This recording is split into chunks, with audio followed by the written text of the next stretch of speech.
নমস্কার বন্ধুরা, ভিন রাজ্যে ঘরকন্যায় একটা ব্লগ ভিডিওতে সবাইকে অনেক অনেক স্বাগত জানাই।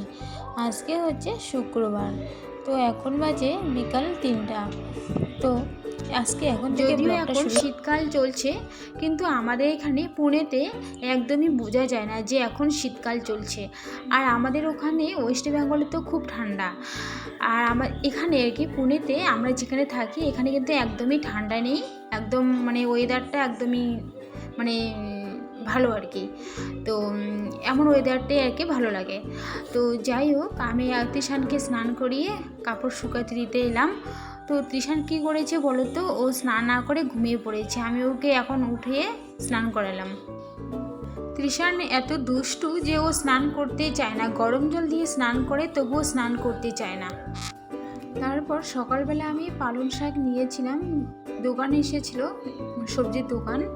তো এখন পালং শাকগুলো ভালো করে কেটে রাখি সবজি বানানোর জন্য। যেহেতু এগুলো হাইব্রিড পালং, এগুলোতে সার দেওয়া থাকে অনেক, সেই জন্যই একটু ভেপে মানে গরম জল দিয়ে একটু সিদ্ধ করে জলগুলো ফেলে দিয়ে তারপরে ব্লেন্ডার করে নেব। তো এদিকে আটা মাখছি, তো আটাতে একটু জিরে, একটু চিনি, একটু লবণ আর একটু সাদা তেল দিয়ে তারপরে এদিকে পালনগুলো একটু ভেপে নেওয়া হয়ে গেছে, এখন তুলে ব্লেন্ডার করে নেব।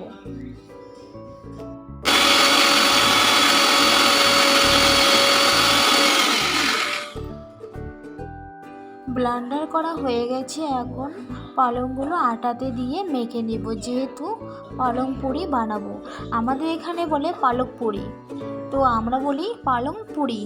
তো যাই হোক, একই ব্যাপার। তো আমি এখন বানাবো পালং পুরি। তো এগুলো একটু মেখে, আটা আর পালংগুলো একটু মেখে ঢেকে রেখে দেবো 10 মিনিটের জন্য। আর এদিকে কড়াই গরম হয়ে গেছে, তেল দিয়ে এখন পেঁয়াজ, শুকনো মরিচ, ধনে, গোটা ধনে, জিরে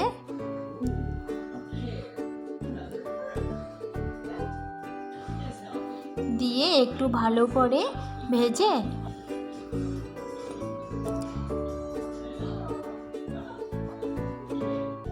তারপর ভেজে রাখা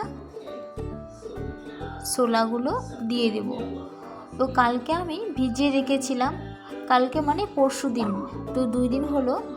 তো ভালো করে গজিয়েছে। তো এখানে না ছোলার এই যে এরকম বিক্রি হয় আর কি। তো মুগের ডালেরও মানে গাজা বেরোনো আর কি, গাজা বেরোনো এরকম আর কি।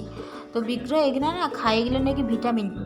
তো আমি ভাবলাম যে ঠিক আছে, আমি তাহলে আজকে বানাই, সবাই যেহেতু বানায় তো সেই জন্য। তারপরে এদিকে একটু জিরা, অদরক আর একটু শুকনো মরিচ পেস্ট করে নিয়েছি। এখন ভালো করে ভেজে এটাকে সবজি বানিয়ে নেব, কারণ পালং পুরির সঙ্গে খেতে হবে তো সেই জন্য। তো তারপরে এদিকে একটু টমেটো কুচি দিয়ে দিলাম। তারপর যেহেতু রসুন ছিল না সেই জন্য রসুন পেস্ট ছিল, রসুন পেস্ট দিয়ে দেব। রসুনের যা দাম, তো সেই জন্য রসুন পেস্টই ব্যবহার করি এখন বেশি। তো এখন সব কিছু দিয়ে একটু ভালো করে ভেজে নেব।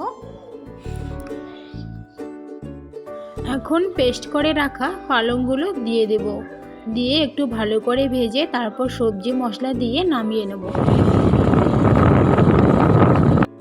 তারপর আমরা চলে আসলাম তৃষানকে নিয়ে সার্কেলে, তৃষানকে একটু খেলাতে।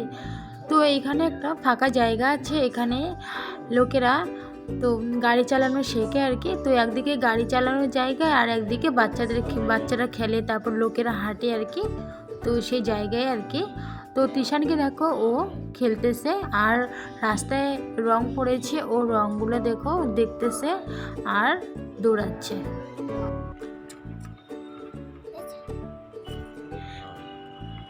इधर रुक हाँ उधर रुक फोटो तो আমরা মাঝে মাঝে এখানে আসি, তো এখানে কিন্তু বেশ ভালোই লাগে, একটু খোলামেলা জায়গা মানে বসে সময় কাটানোর জন্য।